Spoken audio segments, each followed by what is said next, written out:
Welcome to brain roots IAS. आज हम study करेंगे एक बहुत ही important topic, the saccharin revolution, यानी भारत की बदलती हुई शुगर पॉलिसी। ये एक ऐसी क्रांति है जो इंडिया के शुगर इंडस्ट्री को हमेशा के लिए बदलने वाली है और इसका असर हम सब पर पड़ेगा। तो हुआ क्या है, देखिए, पिछले 7 साल से इंडिया का जो पूरा शुगर सेक्टर है ना, वो एक ही कानून से चल रहा था, 1966 का शुगर केन कंट्रोल ऑर्डर। लेकिन अब गेम चेंज हो रहा है। सरकार एक बिल्कुल नया ड्राफ्ट लाई है जो सारे पुराने नियम बदल देगा।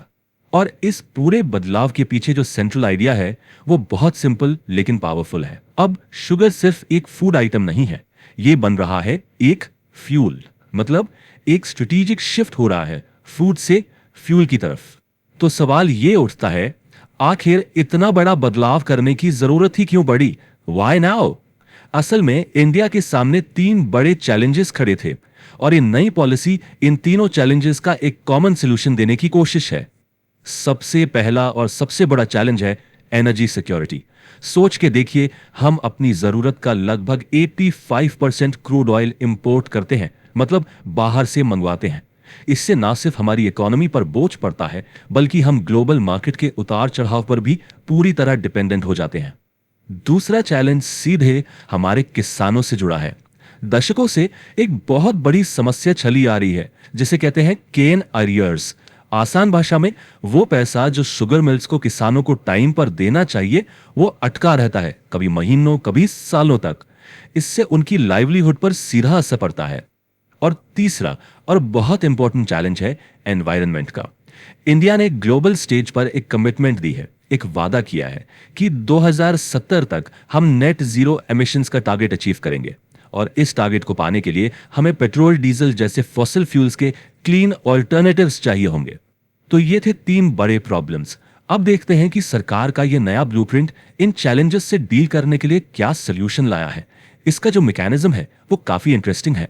सबसे पहला और सबसे फंडामेंटल चेंज जो किया गया है वो है शुगर फैक्ट्री की डेफिनेशन में ही। नए रूल्स के मुताबिक अब कोई भी ऐसी फैसिलिटी जो शुगर केन जूस से सीधे एथेनॉल बनाती है उसे भी लीगली एक शुगर फैक्ट्री ही माना जाएगा। ये सुनने में छोटा सा टेक्निकल चेंज लग सकता है, लेकिन यही वो कदम है जो शुगर मिल्स को वर्सेटाइल एनर्जी हब्स में ट्रांसफॉर्म कर देगा।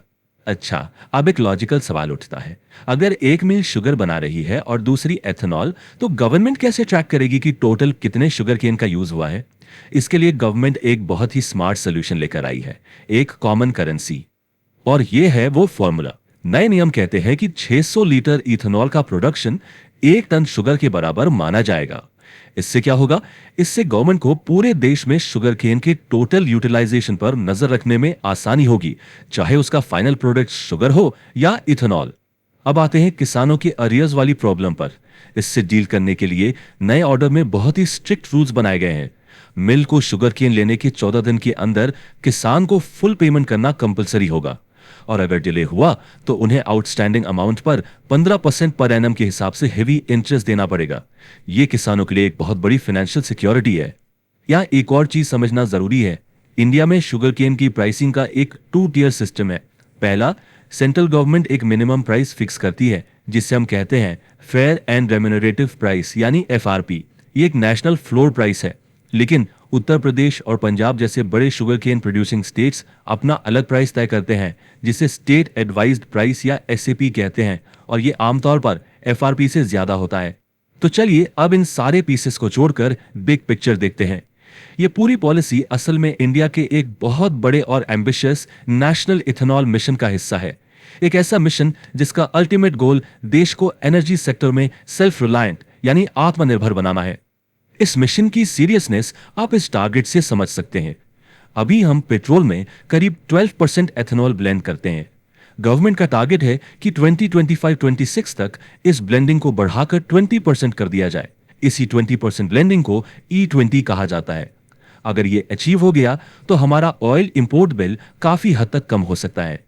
तो ये पॉलिसी सुनने में तो काफी रेवोल्यूशनरी लगती है, काफी गेम चेंजिंग लगती है, लेकिन चलिए अब इसका रियलिटी चेक भी करते हैं, क्योंकि हर बड़े बदलाव की तरह इस रास्ते में भी कुछ सीरियस चैलेंजेस और कॉम्प्लेक्सिटीज हैं जिन्हें हम इग्नोर नहीं कर सकते।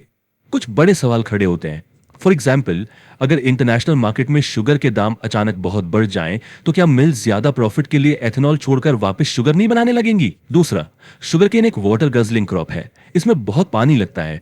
तो क्या हम ऑयल इंपोर्ट बचाने के चक्कर में अपना प्रेशियस वाटर रिसोर्स दांव पर लगा रहे हैं? और सबसे बड़ी डिबेट तो हमेशा से फूड वर्सेस फ्यूल की रही है कि हम अपनी जमीन और रिसोर्सेज का इस्तेमाल पेट भरने के लिए करें या गाड़ियां चलाने के लिए। इन प्रायोरिटीज को बैलेंस कैसे किया जाएगा?